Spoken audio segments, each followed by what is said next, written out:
تخيل تشوف حاجة بعينك وتطلع حاجة تانية خالص.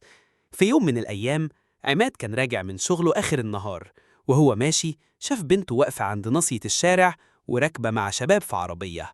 قلبه وقع في رجله وفضل ماشي وراهم من غير ما يحسوا. العربية وقفت قدام عمارة ونزلوا كلهم ودخلوا شقة في الدور التاني. عماد طلع وراهم بسرعة ودق الباب، وأول ما فتحوا دخل متعصب وبيقول: إيه اللي بيحصل هنا؟ البنت اتوترت جدا والشباب حاولوا يهدوا الموقف، لكن عماد كان منفعل.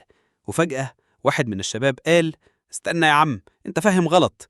طلع لأنهم صحابها من الجامعة وكانوا بيجهزوا مفاجأة عيد ميلادها، حتى التورتة كانت موجودة على الترابيزة. البنت وهي متأثرة قالت: صلوا على النبي صلى الله عليه وسلم يا جماعة، دي مفاجأة مش أكتر. عماد حس بالحرج وقعد معاهم، والجو اتقلب هزار وضحك.